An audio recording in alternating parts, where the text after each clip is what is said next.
3, 2, 1. Halo teman-teman semua, kali ini kita akan uji validitas dan reliabilitas menggunakan SPSS. Sebelumnya, teman-teman jangan lupa untuk menyiapkan data pada Excel dan juga aplikasi SPSS. Uji validitas. Uji validitas berguna untuk mengetahui kevalidan dan kesesuaian kuesioner yang digunakan oleh peneliti dalam mengukur dan memperoleh data penelitian dari para responden. Dasar pengambilan uji validitas. Yang pertama, membandingkan nilai R hitung dengan R tabel. Jika nilai R hitung lebih besar dari R tabel, maka dikatakan valid. Jika nilai R hitung lebih kecil dari R tabel, maka tidak valid. Cara mencari nilai R tabel dengan N sama dengan 60 pada nilai signifikansi 5% pada distribusi nilai R tabel statistik, maka diperoleh nilai R tabel sebesar 0,254. Yang kedua, melihat nilai signifikansi.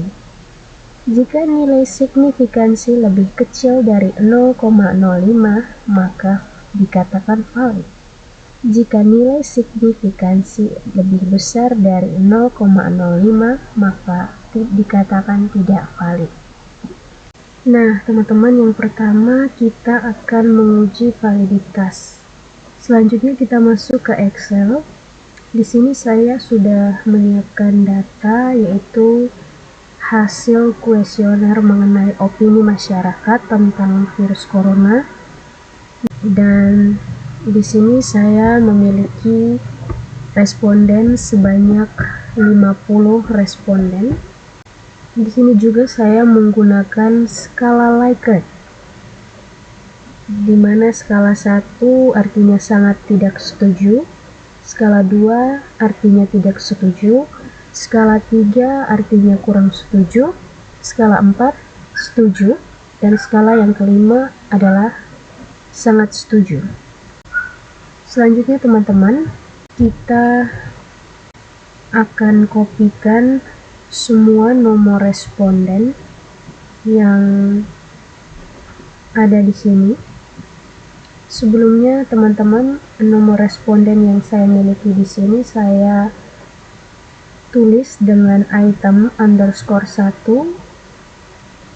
item underscore 2, dan seterusnya sampai item underscore 50, dikarenakan nomor responden yang akan kita masukkan ke aplikasi SPSS pada variabel view di kolom name itu tidak bisa hanya angka saja. Jadi di sini saya masukkan dan saya ketikkan atau saya tuliskan item underscore 1 dan seterusnya. Oke, langsung saja kita kopikan semua nomor responden.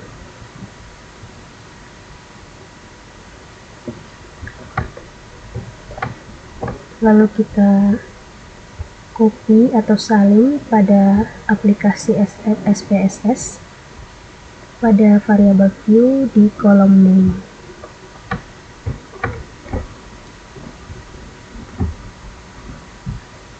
Nah, jika sudah seperti ini, teman-teman, selanjutnya untuk kolom decimals, teman-teman ubah semuanya menjadi angka 0. Nah, jika sudah seperti ini, selanjutnya kita masuk ke data view.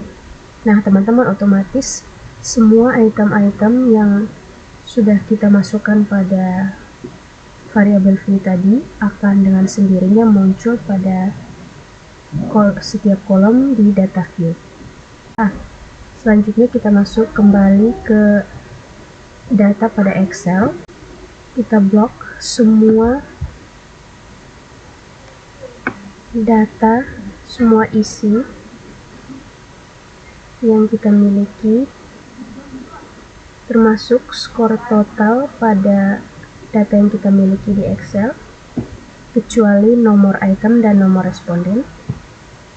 Kita copy dan kita salin pada SPSS di data view.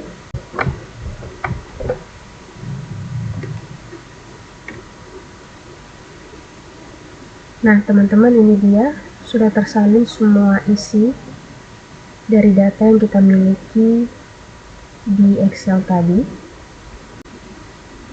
Oh ya teman-teman, nanti pada kolom name pada variabel view akan muncul satu baris lagi. Ini merupakan baris dari kolom total, skor total yang kita pindahkan tadi di data view. Kita ganti dengan total. Oke teman-teman, selanjutnya kita akan mencari validitas. Untuk mencari validitas, kita klik analyze pada menu bar, kemudian kita pilih correlate, lalu kita pilih bivariate. Nah teman-teman, nanti akan muncul tampilan seperti ini. Selanjutnya kita akan pindahkan semua item pada kolom sebelah kiri ke kolom variabel sebelah kanan. Caranya adalah kita blok semua item yang ada pada kolom sebelah kiri, lalu kita pindahkan ke kolom variabel sebelah kanan. Selanjutnya teman-teman pastikan untuk kolom person, teman-teman harus pastikan sudah terchecklist, lalu teman-teman bisa klik OK. Nah teman-teman, ini dia hasil output dari data yang kita uji validitasnya. Seperti yang teman-teman lihat di sini, maksud dari item 1, item 2, item 3, dan seterusnya sampai item 50 itu merupakan item atau pernyataan-pernyataan yang kalian miliki pada kuesioner yang kalian buat.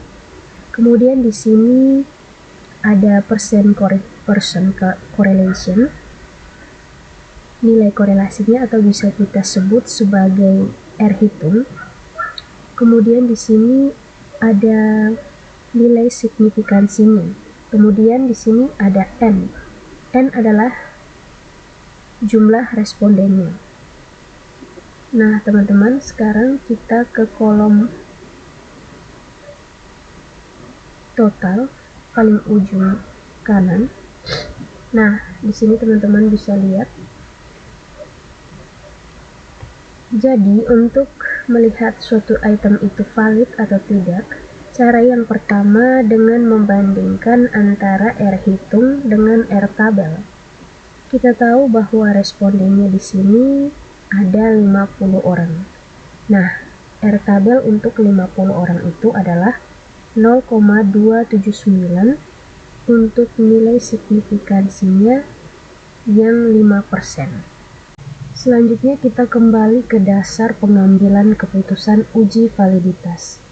Jika nilai R hitung lebih besar dari R tabel, maka bisa dikatakan valid. Jika nilai R hitung lebih kecil dibanding R tabel, maka dikatakan tidak valid. Nah, untuk total pada item yang pertama ini, R hitungnya adalah 0,379. Kita tahu bahwa 0,379 lebih besar dari 0,279. Otomatis item pertama ini dikatakan valid. Nah, cara yang kedua yaitu dengan melihat nilai signifikansinya. Jika signifikansi lebih kecil dari 0,05, maka dikatakan valid. Jika nilai signifikansinya lebih besar dari 0,05, maka dikatakan tidak valid. Nah, bisa teman-teman lihat di sini. Untuk nilai signifikansinya adalah 0,007. Kita tahu di sini bahwa 0,007 lebih kecil dari 0,05. maka untuk item yang pertama ini nilai signifikansinya valid.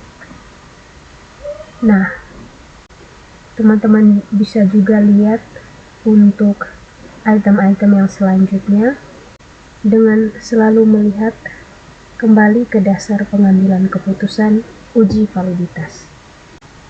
Nah, teman-teman, selanjutnya kita akan uji reliabilitas. Di sini untuk uji reliabilitas, teman-teman tidak perlu membuat data yang baru. Kita bisa gunakan data yang sudah kita masukkan pada SPSS tadi. Caranya ialah kita pilih Analyze pada menu bar, kita pilih Scale, lalu kita pilih Reliability Analysis. Nah, nanti akan muncul tampilan seperti ini.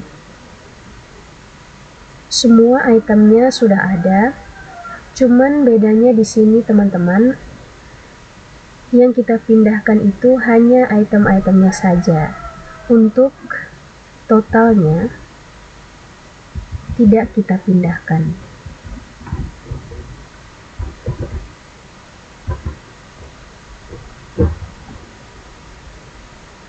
Jika sudah dipindahkan ke kanan, kita klik pada statistik di bagian kanan atas.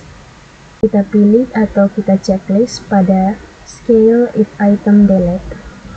Kemudian kita klik continue. Nah, teman-teman pastikan untuk modelnya alpha. Jika sudah, kemudian kita klik OK. Nah, teman-teman, ini dia hasil output uji reliabilitas. Selanjutnya kita masuk ke tabel reliability statistik. Di sini ada cron batch alpha dan juga ada end of items. Di sini cron batch alpha nilai yang kita miliki adalah 0,465. End of items adalah jumlah dari item-item kita atau jumlah pernyataan-pernyataan kita, yaitu sebanyak 50 items. Teman-teman semua, dikatakan reliable, cron batch alpha harus lebih dari 0,6. Nah, bisa kita lihat di sini bahwa cron batch alpha yang kita miliki adalah 0,465.